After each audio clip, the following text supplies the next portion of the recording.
చూడండి. మా ఎలక్షన్ టైంలో నిప్పు ఉప్పులా కలిసినప్పుడల్లా, మీడియాతో మాట్లాడినప్పుడల్లా చిటపటలాడిన మంచు విష్ణు అండ్ ప్రకాష్ రాజ్ బేసిక్గా చాలా మంచోండి. I'm a very good boy, you know. Boy? Yeah, boy. ఇప్పుడు ఎవరి దారిలో వారు నడుస్తున్నారు.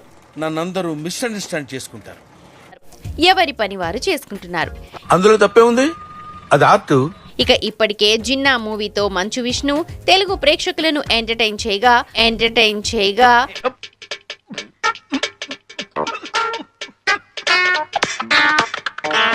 ముగ్బీర్ వెబ్ సిరీస్ ప్రమోషన్ లో భాగంగా బిజీగా తిరుగుతున్నారు ప్రకాష్ రాజ్.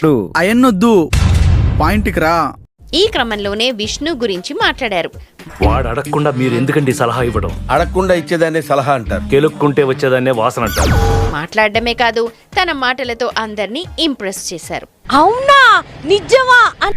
సార్ ఇప్పుడు మా ప్రెసిడెన్సీ విష్ణు గారి పాలనలో ఒక 1 year అయింది. అబ్బా సాయిరామ్, ఆయన టేక్ ఓవర్ 1 year అయింది, 2 years అయింది, ఆయన వదిలేయండి పాపం.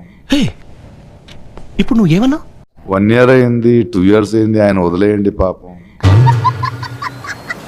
మూర్తి గారు, ఇలాంటప్పుడే గుండె రాయి చేసుకోవాలి. వాళ్ళు ఇప్పుడు దాకా చేసినవన్నీ సమర్థించుకుంటున్నారు. సో మీరు ఆ పాలన ఎంతవరకు? ఎందుకు సార్ పాతగాయని మళ్ళీ రేపుతారు? ఆయన సమర్థించుకుంటున్నా, నేను చెప్తున్నాడు. నమ్మేవారు నమ్ముతారు, నమ్మని వాళ్ళు నమ్ముతారు. నాకు అంత టైం లేదు. నాకు అర్థం కాలేదు సార్. నెమ్మదిగా అన్నీ అర్థమవుతాయి కానీ నాకు కూర్చో. పాపం ఫీల్ అన్నట్టున్నారు. సో నెక్స్ట్ ఎలక్షన్స్ లో మీరు ఏమన్నా పార్టిసిపేట్ చేసి మీరు కంటెస్ట్ చేసే అవకాశం ఉంది?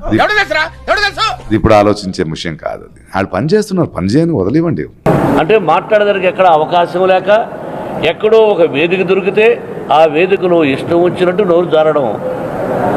పని చేయడానికి వదిలేసాం కదా, పని చేయని. అలా ఉండాలి. అది ఉంటే చాలరా, ఆ తర్వాత ఏదైనా.